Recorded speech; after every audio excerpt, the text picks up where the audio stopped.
So it's my first time speaking here, and it's I mean, it's a pleasure. I should finish in 1 hour from now, at most. Right? Okay. Yes. Okay. Okay. So today I would like to start from the big picture somehow.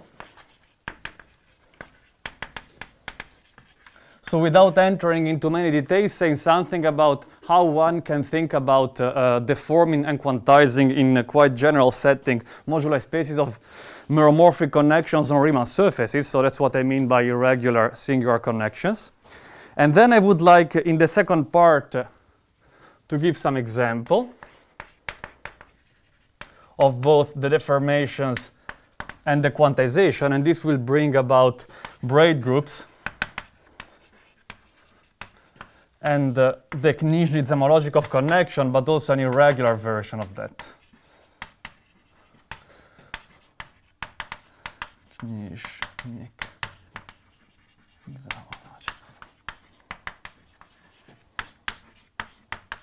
And finally, so when I first wrote the abstract, I thought I would focus on that, but so recently in this quite recent preprint, we were able, with Jean Dussault and Matteo Tamiozzo, to describe some space of deformations of, we will see, wild Riemann surfaces. I will define that in a while.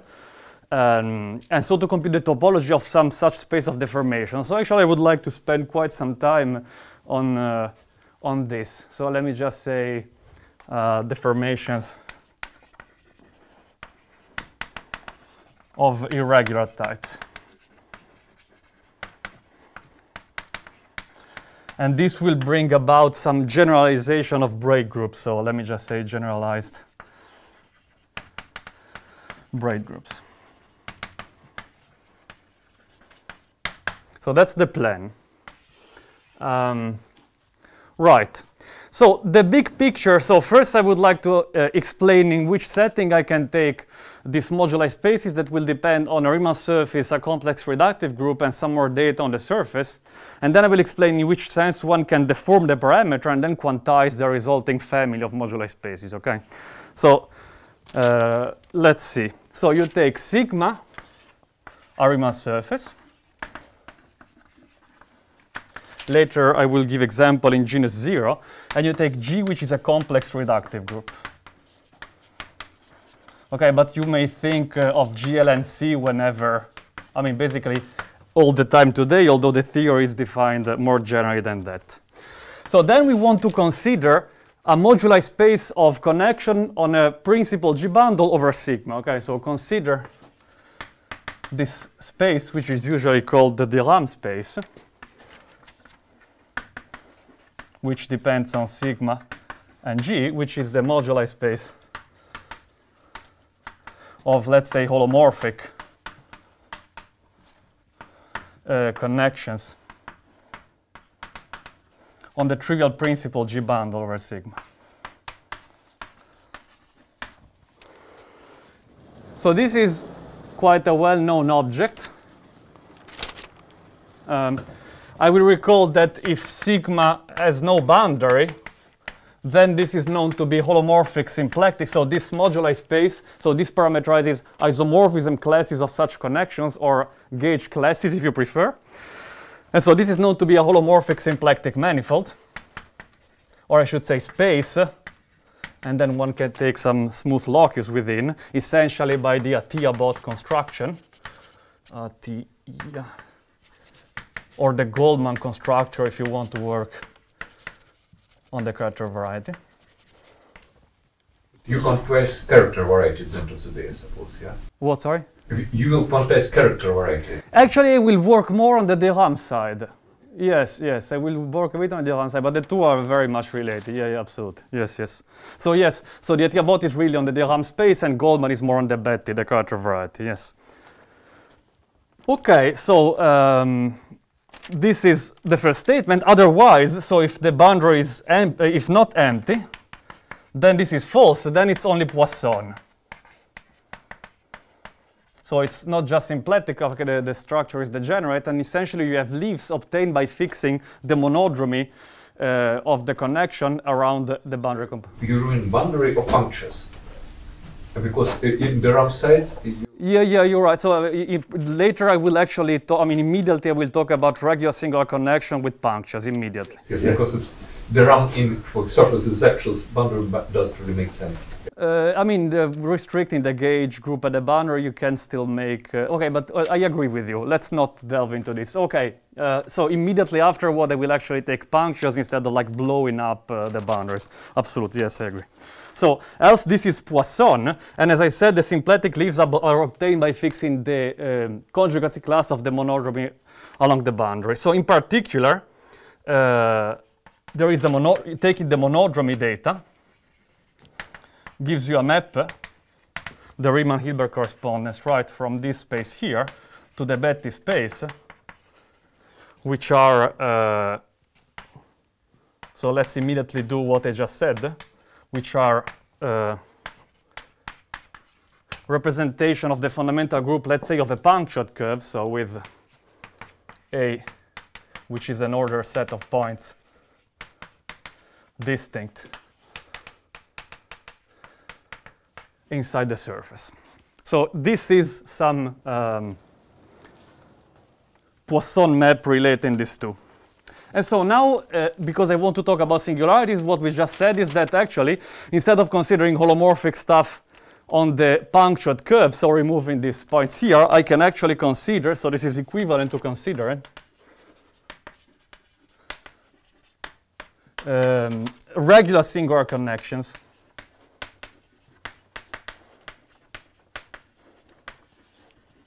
with simple poles at these marked points. Okay, so what I mean that I will have connections that locally look like that. So locally, I will have something like nabla d minus a. So locally, I will be given a connection by a meromorphic G-valued form, and a around each of those regular singularities should be something like maybe ai, because it depends on the point. And this is going to be some residue plus some holomorphic term. Okay, so I take a coordinate vanishing there, and this lambda I is just a residue.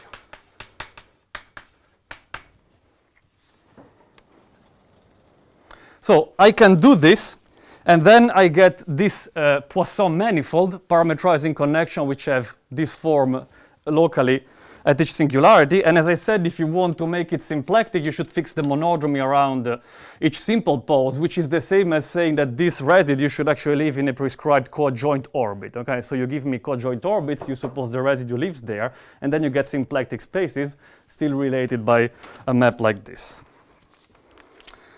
So this is the main setup, and now what about the deformations here? So I want to talk about deformations and quantizations. Okay, so what about the deformations here? I want to deform the base curve. So I can move sigma and A, okay? So move sigma and A. I mean, you can deform the Riemann surface structure, and then you can also move this set of marked points so that they stay distinct. Okay, so i.e. for any family of pointed Riemann surfaces over some base space here,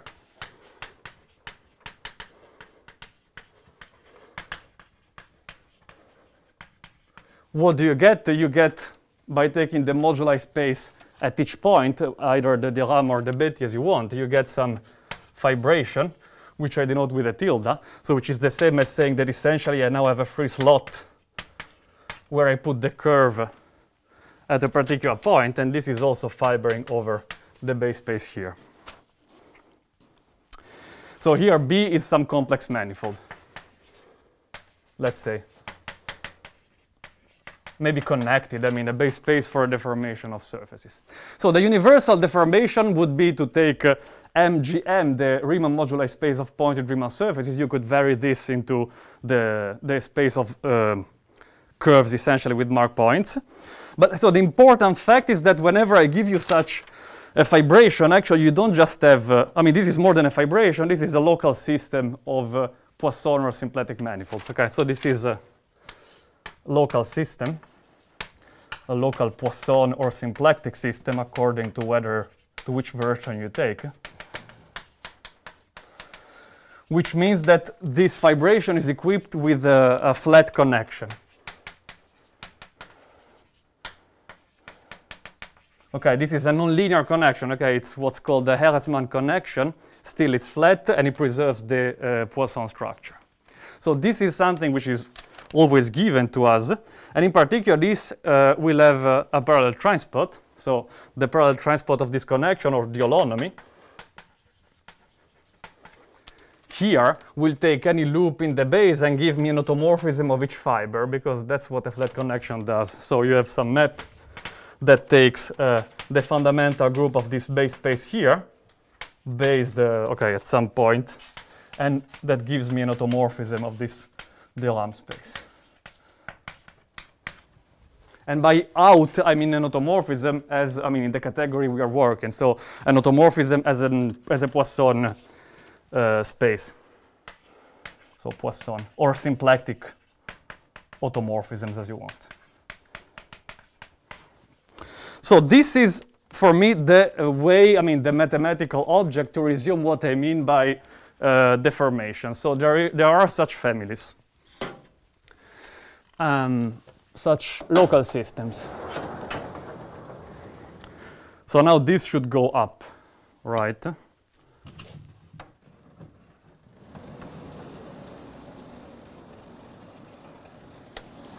Yes. Is it readable? Okay. Okay. So this is what we always have.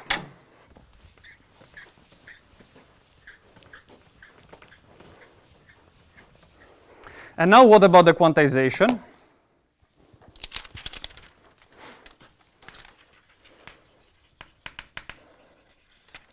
So the quantization would mean that because here I have a family of, let's say, symplectic manifolds, there is a notion of deformation quantization or even of geometric quantization for those. So you can take any fiber, you can try to quantize that, replacing it by either a non-commutative C-star algebra or a Hilbert space, whatever. You do something, and then you assemble them in a linear local system over the same base, so you get a vector bundle.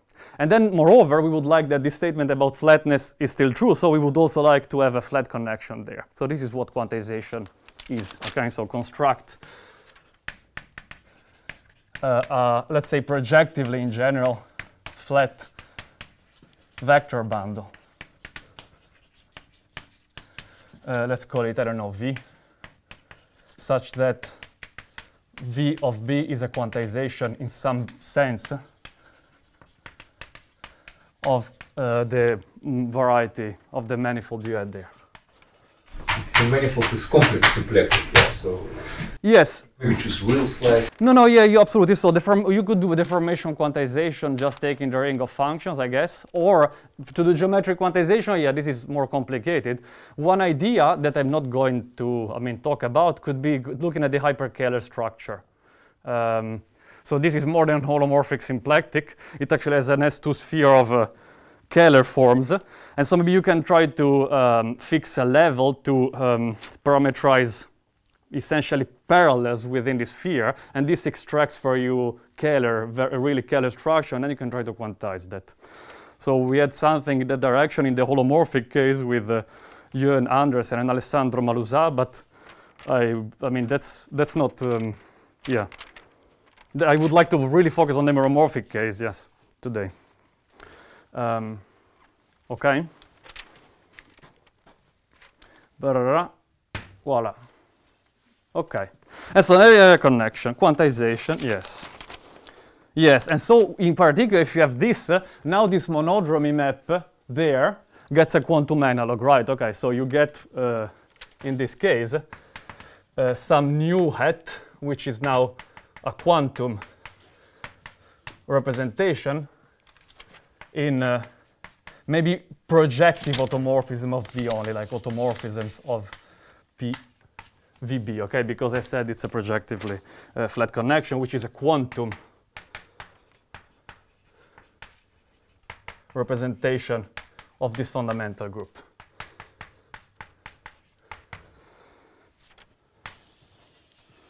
We infinite dimension?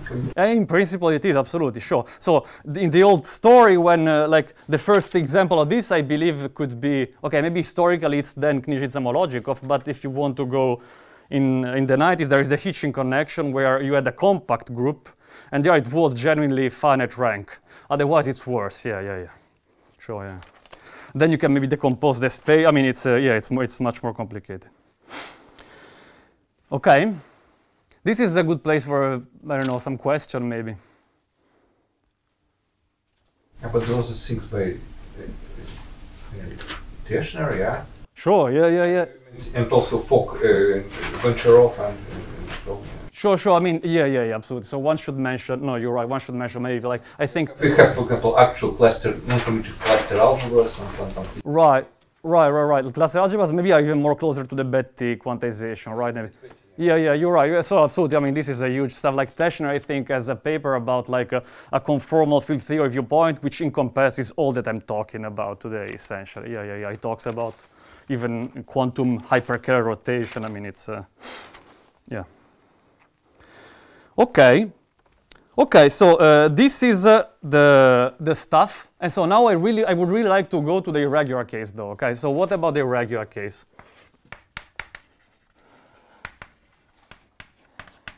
So how do we deal with the irregular case?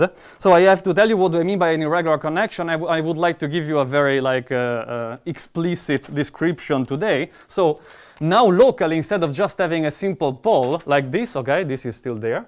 Now I will have forms that locally have other more singular terms, okay? So locally I would have something like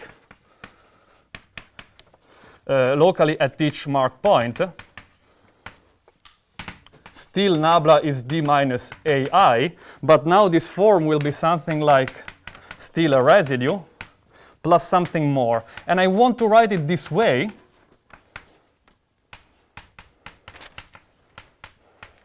So where I still just have a residue, and now I take the differential of some function which I call capital Qi, and this is a g-valued meromorphic function, or maybe a germ of that, defined up to holomorphic terms, okay? So all the rest of the polar part of the connection I write as the differential of something. Okay, so where this Qi I can write quite explicitly because I have chosen a local coordinate as a sum for j from 1 to, say, p minus 1. P is going to be the order of the pole of the connection. So because there is a differential, I should go to p minus 1 here. And then I will have some element aji z minus j, which lives, as you see, in z minus 1, g of z minus 1. It is a purely polar Laurent polynomial g-valued. This is also the same as g of z mod g of z. So you take all Laurent series, but you mod out by the how do you say, the holomorphic ones. And this is the protagonist of today's talk somehow, this new guy here, which I will call, I mean, I will assume something and then I will call it an irregular type and do some stuff with it, essentially. So wait, now this go, okay, oh my God.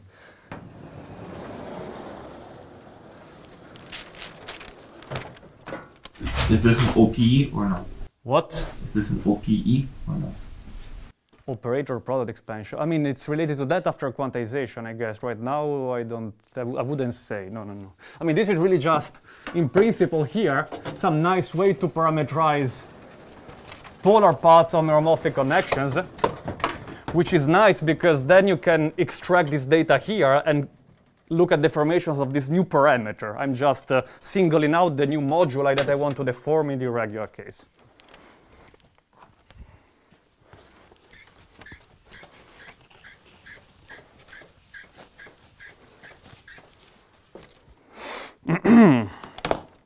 Okay, so today, let's assume that I am in a very fortunate case.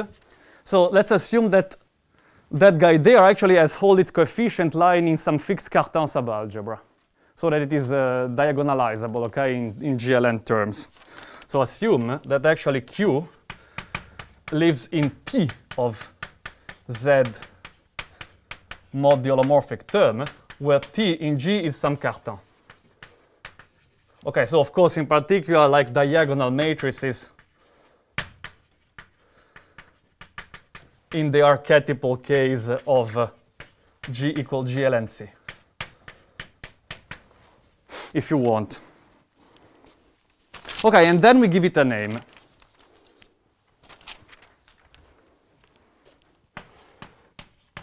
So this is, it is an irregular type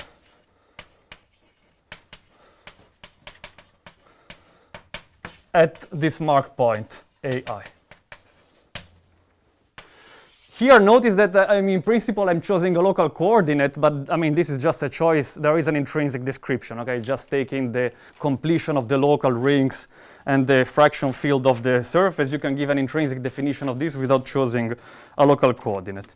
And so the main idea now, so the main wisdom here has been, this is the setup I'm following for all that I do, to put these new parameters into the curve itself, okay? So put them into the curve, into the base surface. So now we consider spaces of triples, which are going to be Riemann surfaces mark points, and such irregular types at each mark point. So this is going to be some sigma, A underlined as before, and now some Q underlined, which is a collection of irregular types at the mark points. And so this as a name, this was introduced, the terminology I'm using here was introduced by Philip Bolch, and this was published in this, the geometry and braiding of Stokes data in 2014. So this is a wild Riemann surface, such a triple, okay? I should say that it is an untwisted and dressed wild Riemann surface in this case, but we don't care too much about the other stuff.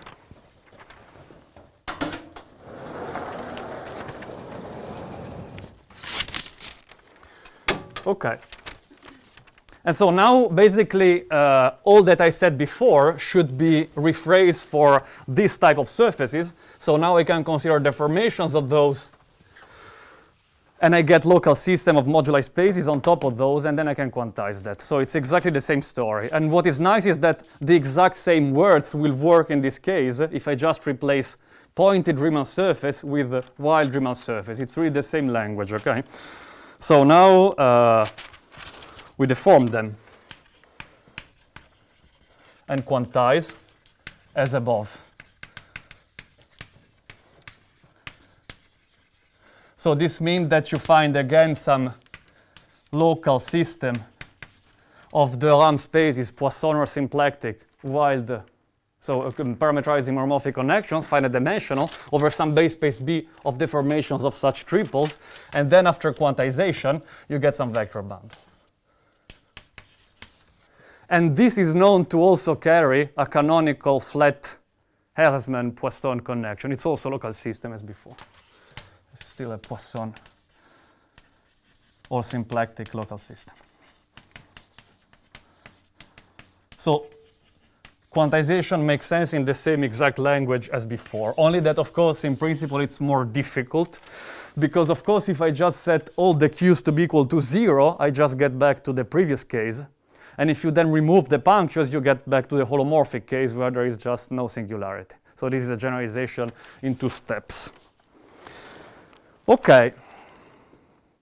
This is another good place to stop for some questions. Yeah, I have a question. So Yes. in the regular case, Yes. each fiber of this V was, I imagine, was sections of some, no, the V. Ah, yes.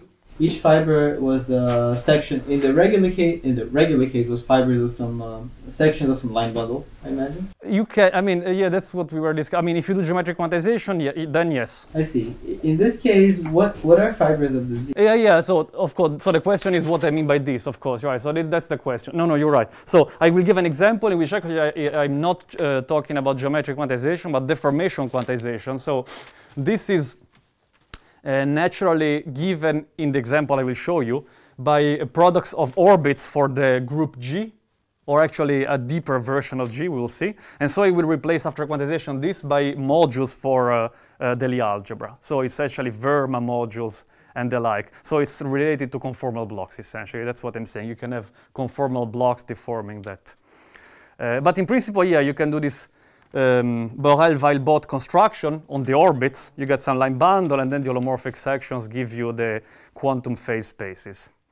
Yes, yes. And maybe another question is, I'm a little confused, because in deformation quantization, usually you end up with like an algebra. Yes. To quantize the algebra function. Yes.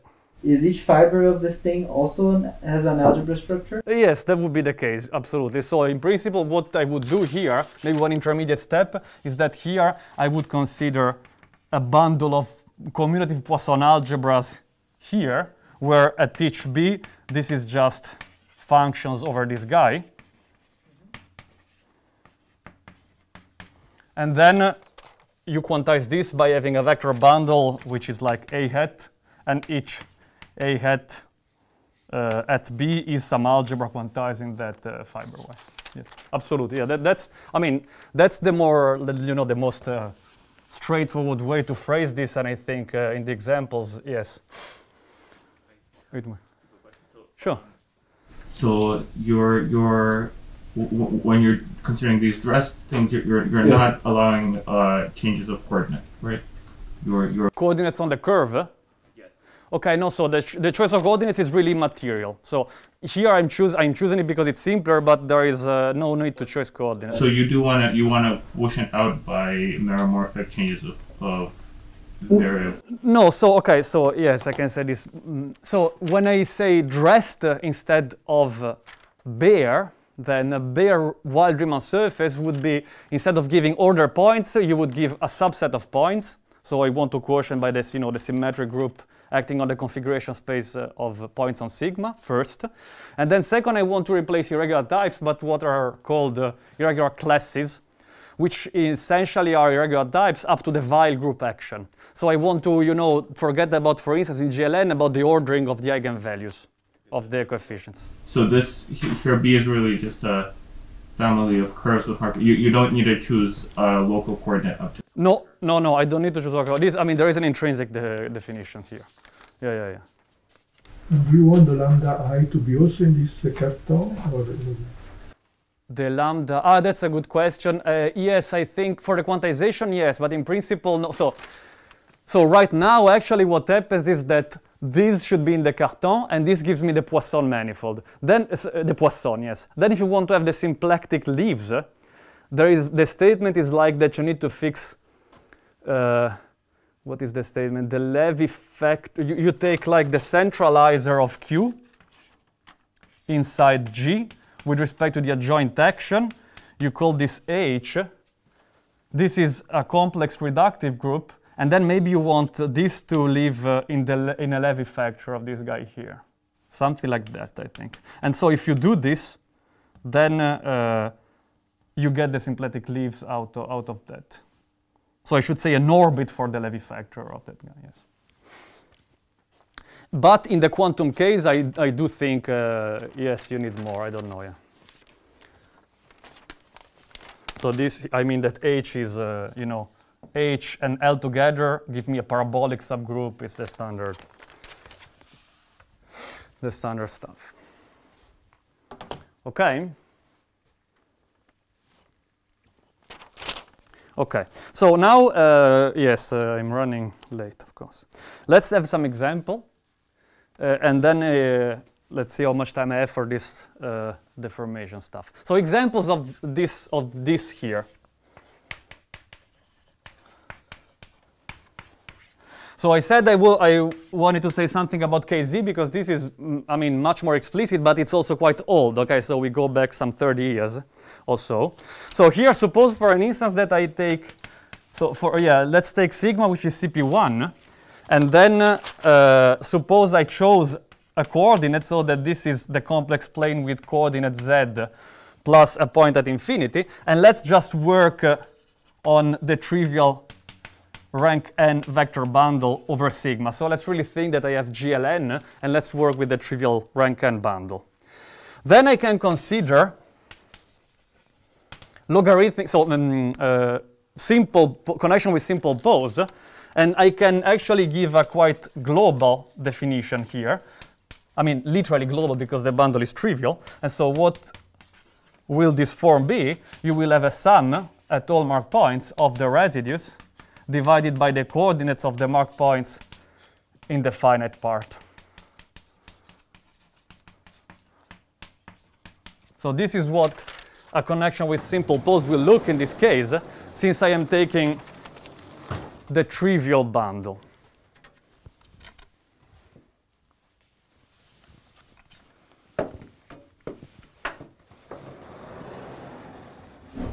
So in this case, you're really considering logarithmic connections and not regular connections. Sorry, louder? In this case, you're really considering logarithmic connections and not regular connections, right? So Yeah, I think you should. Yes, I agree. I agree. Yes. I think that's more precise. Yes, you're right. Okay, so now why is this nicer? Because now it's easier to see which space is parametrizing these connections. Essentially, I need to give you the positions of the simple points, and I need to give you the residues. Okay, so here you should see that these are parametrized by the space. No, let me do first another passage. So let's go immediately to the symplectic case. So suppose each residue lies within a prescribed coadjoint orbit. So this is going to fix the symplectic leaves for me. And then assume that the sum is 0, so that there is no pole at infinity. And so now this connection here is parametrized by a space M, which is just the product of those orbits, because I can fix those independently. And then a space B, which is just the space of configuration of M tuples of points on the complex plane. Okay, I just give you all the Ti's and all the lambda i's, and these are independent. So in this case, it's quite simple to see that there is a fibration as I was talking about, because this is just a trivial fibration. Okay, that's just M cross B fibering over B. But now I have to take the automorphism, of course, so the isomorphism and the gauge transformations. But here this is a trivial bundle, so the holomorphic gauge transformation on the compact curves are constant, and so I just need to quotient by the G action. Okay, so the moduli space is just M de Rame with a star, whatever, forget about the star. And this is just the product of those divided by G, symplectic quotient at 0, okay? Because the gauge action is just conjugating those simultaneously. It's like it's the slot-wise adjoint action, and you want this to be at level 0, which is exactly this condition, right? The vanishing of the sum. Thus, as I said, this fibration here is just going to be one copy of that space there cross B over B. And now this is clearly symplectic with the KKS structure, okay, constant Kirillov-Suryo, voila. And so now this is enough for the deformations. After I've told you why this is a flat, why this has a flat connection, and so this has a flat connection because there is some integrable Hamiltonian system defined there, which is the Schlesinger system, so flat by the Schlesinger system.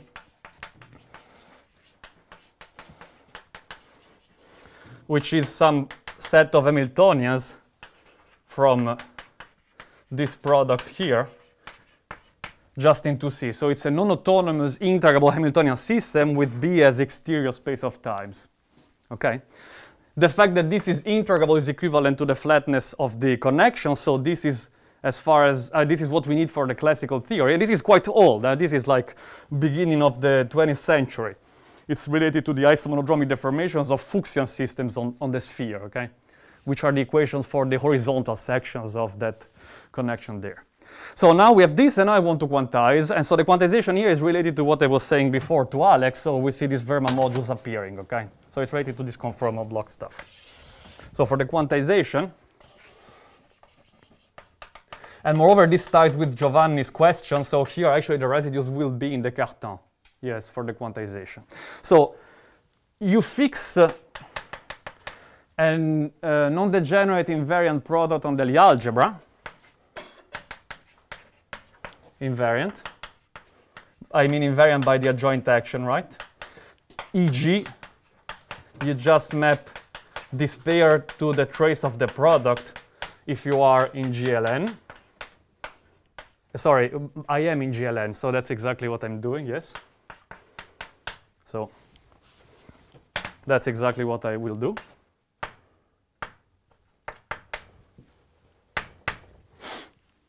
And now I can identify G and G dual, right? Canonically. And so I do the following. I now suppose that my residues were actually in the Cartan, semi-simple, and by duality I transferred them to T dual. And so I get a weight for the Cartan, and I use this to construct a Riemann module. So you go dual, and then you get a module for the Lie algebra in this way.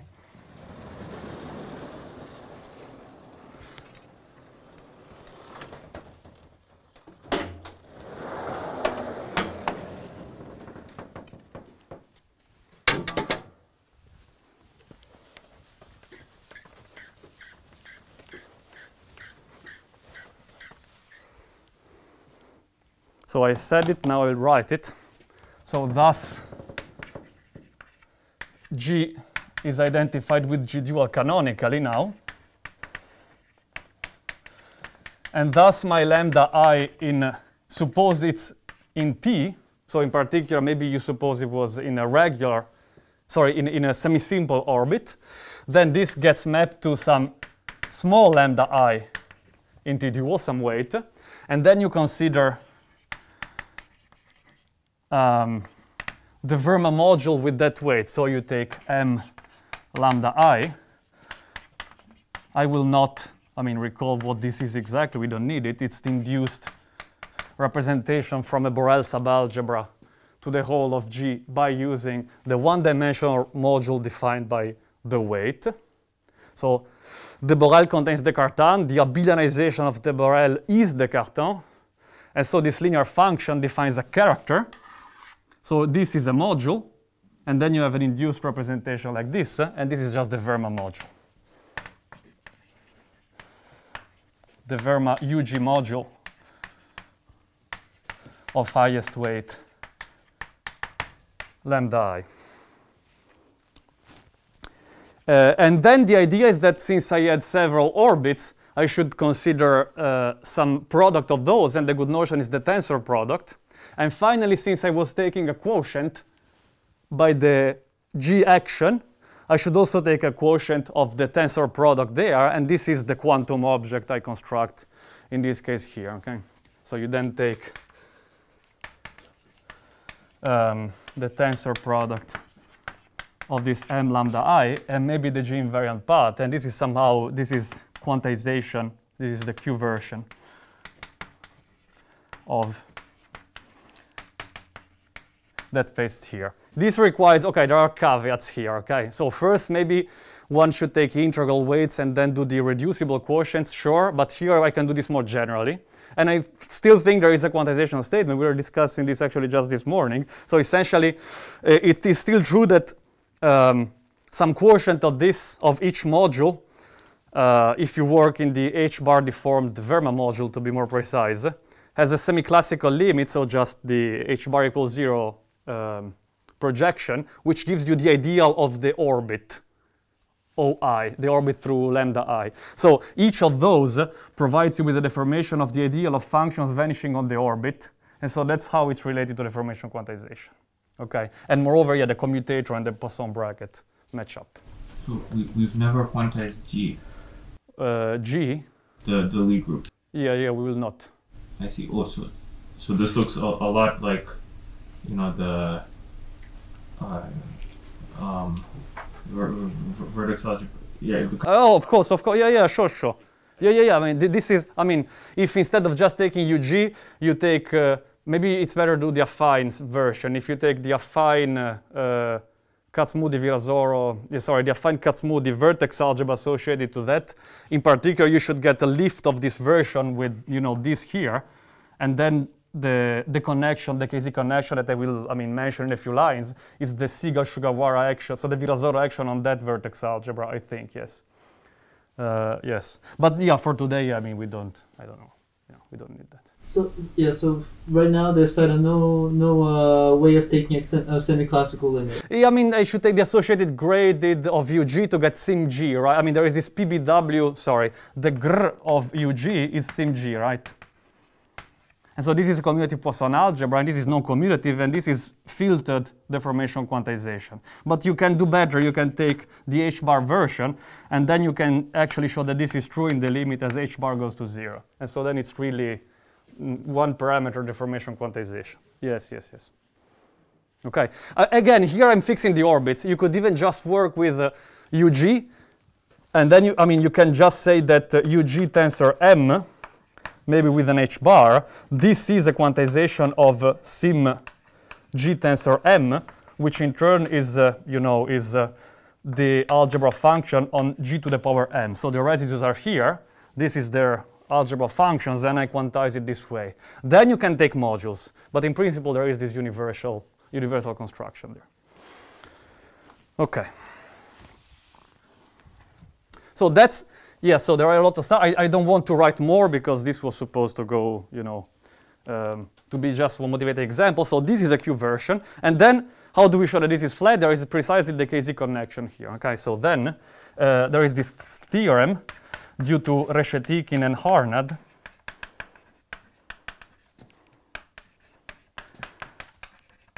I think the years are something like that, yes. Which shows that KZ is a quantization of the Schlesinger Hamiltonians.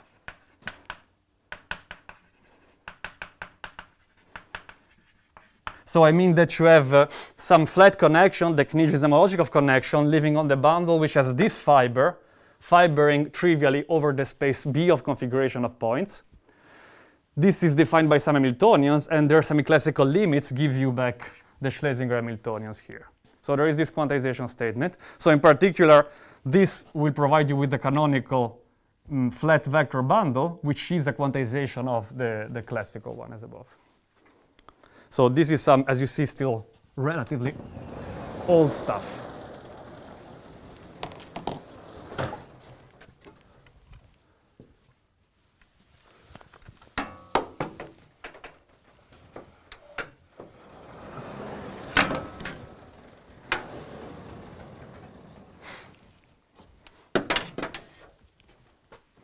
And what about the monodromy?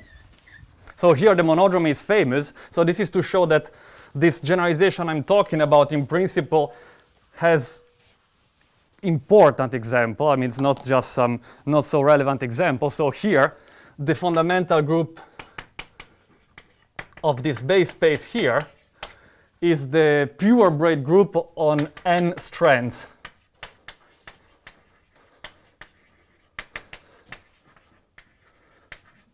Because you have ordered configurations, so the underlying permutation of the braid should be the identity, right? So what is the representation you get here classically? On the Carter variety, this leads to the Hurwitz action of the braid group on the Carter variety, which again is some old object. And on the quantum side, so for KZ, this is related to the Konod-Riemann theorem, which relates the monodromy of KZ to the universal, quantum R matrix of the Jimbo-Drillfeld quantum group. So you go from UG to UQ of G. Let me write something, okay? So classically, this gives the Hurwitz action on the Carter variety MB, the Betti space. And on the quantum side, this is related to this Konod-Riemann theorem.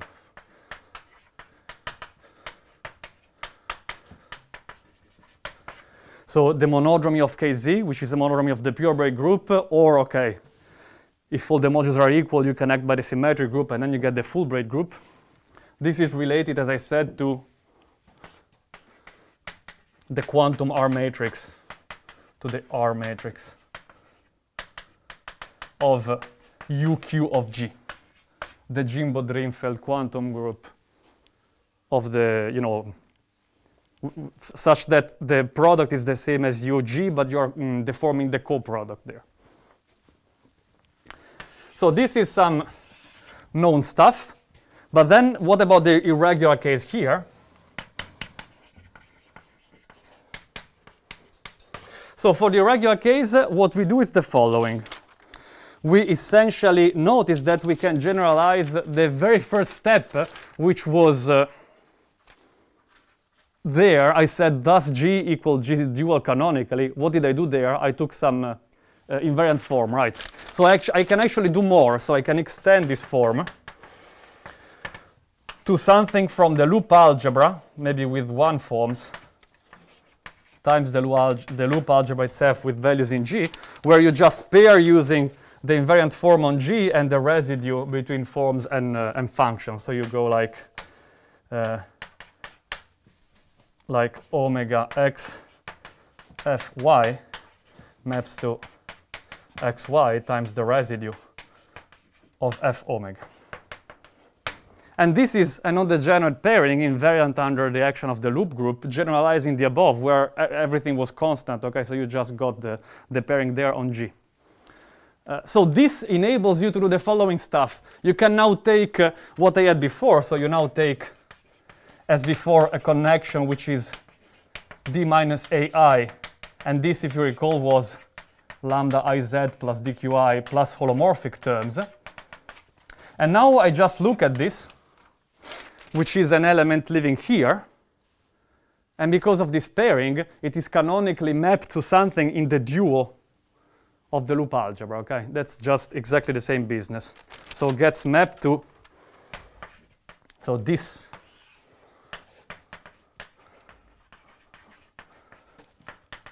to something which I'm calling chi I, where this is dualized, so it's still just a small lambda, but this as well, okay?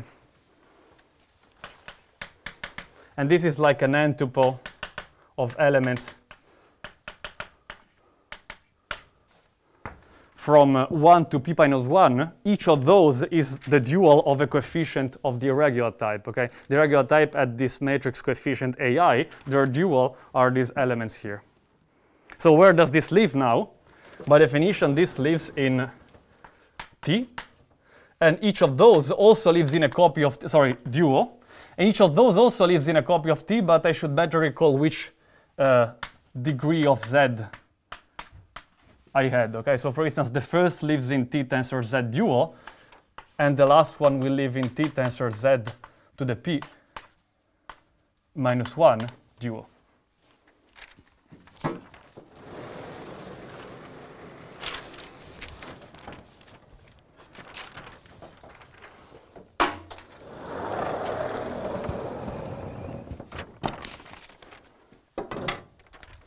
And now we do the same stuff. So we say, well, before I took a semi-simple residue, and this corresponded to, you know, some weight for the Lie algebra, some element small lambda I.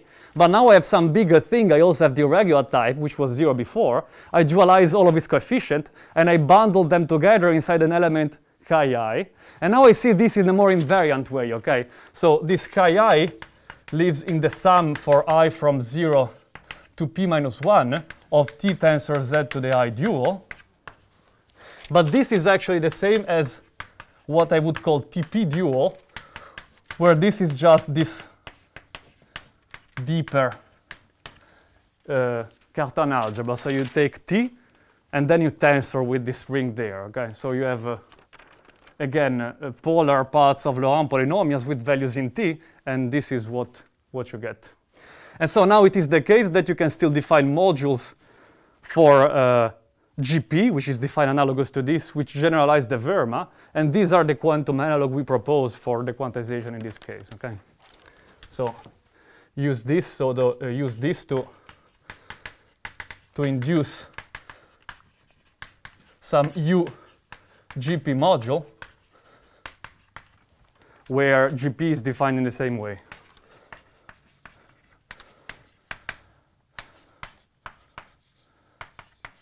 So this is just really means this here, right?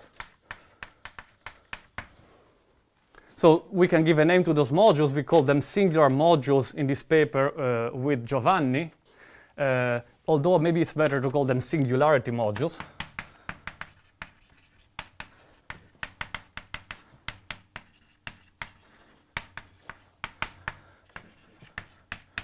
So these are just the Vermas for p equal 1.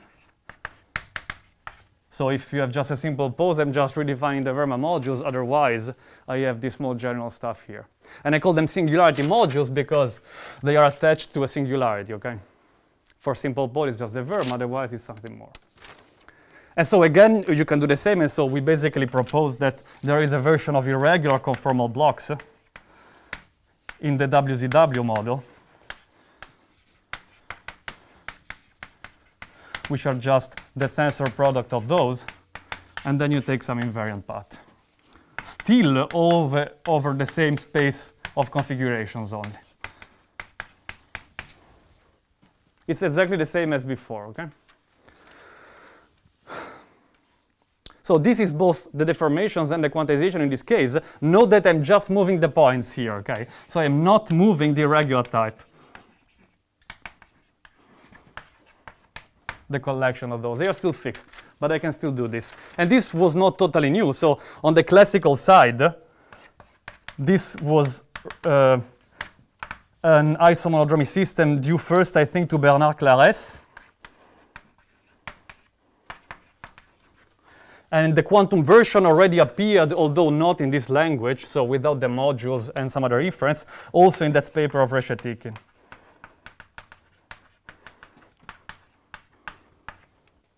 Sorry, so this is the quantum version.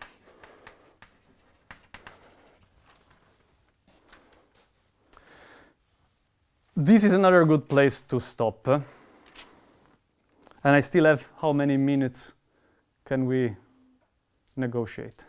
Like 5. Ah, wow, okay, yes. Sorry. No, it's my fault, of course. Okay, so questions? Actually, I have a question. Yes. So also in the going back to the regular case, the Betty side has the algebra function of the Betty character writing has a quantization given by this skein algebra. Yeah, you're right. Yes. Is it related to this quantization of the round? Sure. Yeah, I mean, I don't know. So yeah, I don't know that. I don't know how to answer properly. Yeah, but sure, in principle, it is. Yes. I was just wondering if it's the same space. No. So it's like, so there is this. I think it's quite complicated, right? There is like this functor which takes non-abelian theta functions like geometric quantization functors. Then there is this conformal block functor, and then there is this Witten-Reshetikin-Turaev, right? TQFT, and then there are people who have shown relations among those functors in the quantization of, I think, Chern Simons theory. I mean, if you think of it that way. So I think there are somehow, yes, I mean, relations between those, but I don't quite know. But you're right, this is more like the Betty side, yeah, this skein stuff, yeah. I mean, I think Jörn has papers about that, right? With Wayne, I think. I don't know him.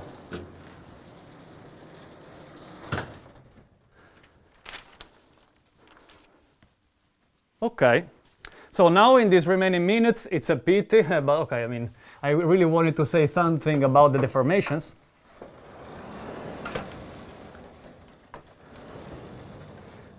Yeah, maybe you can give the main statement and we can open to questions. Sure, yes. Ah, wow, okay, so one statement, okay.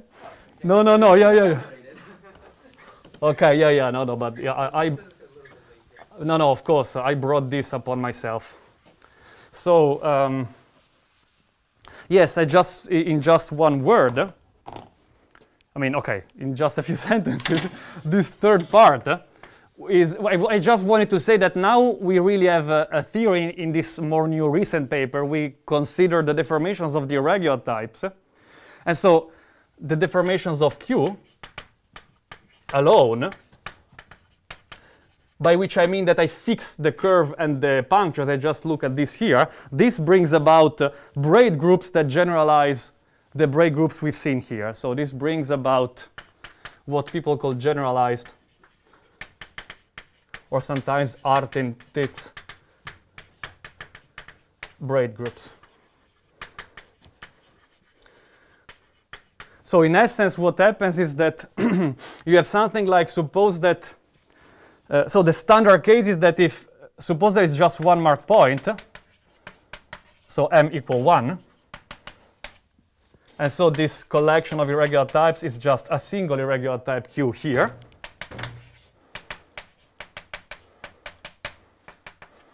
Now let's take P because I don't care about the pole order, I just really care about Q.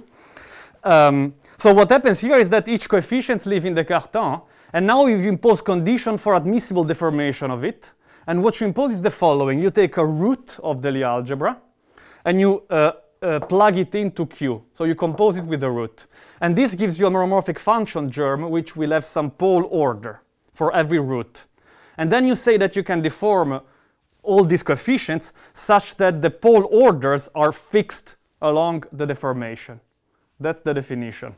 So if you take alpha in the root system of G, so you just compute what I call small q alpha. This is the exponential factor alpha tensor 1 over Q. Now I've killed the Cartan, so that's just like this. And then you compute the pole order at A of this here. With the convention that pole order 0 means that it is 0, okay? 0 as pole order 0, not minus infinity or whatever. And now you can move these Q's, but all these numbers must stay fixed along the deformation. This is the notion. So an admissible deformation of Q, this is the alpha. The alpha is fixed along the deformation.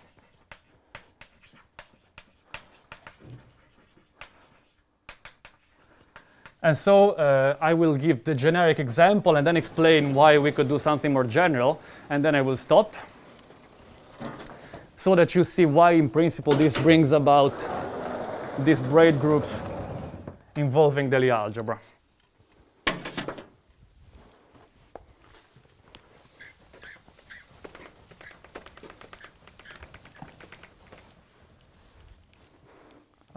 So e.g., the generic case, which historically is the first one people consider when doing isomodromy deformation, like the first paper of Birkhoff, 1913, 20s, whatever, were in this hypothesis. The hypothesis is that you can take the leading coefficient to be regular. The regular part of the Cartan subalgebra is the Cartan minus the root hyperplanes.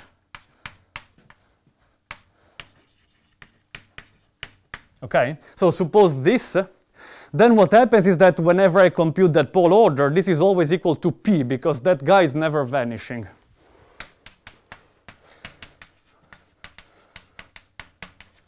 In the root system. And so if I want to deform those, I have no choice. I must have the leading coefficient which still stays out of all the root hyperplanes, because otherwise the pole order would go lower. So I still need to be outside the walls.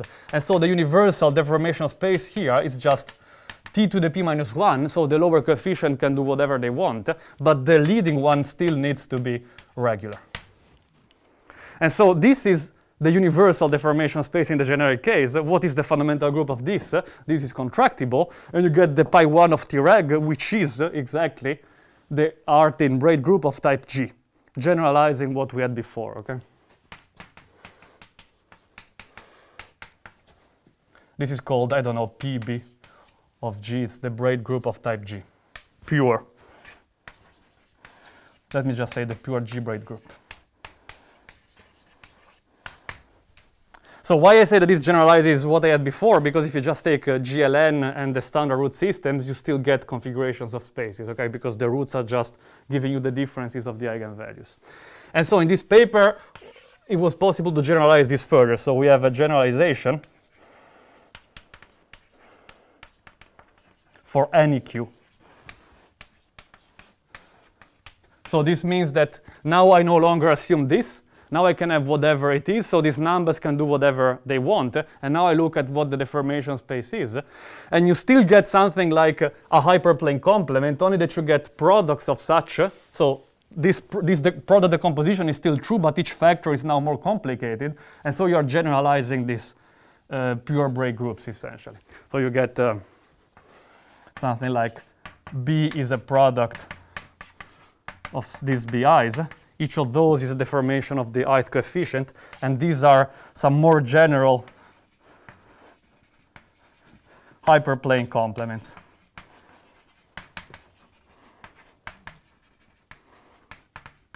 And then we compute examples of the fundamental group, and we show that this is really universal because it's possible to define a moduli scheme for the, so you define a functor which takes B, and that gives you irregular types of bounded pole orders. And you show this is represented by a smooth affine scheme, and this is the space of C points. It's the analytification, so it's the universal family somehow. It's the only thing you need, I mean, it is the first thing you should compute. Thank you, I will stop here.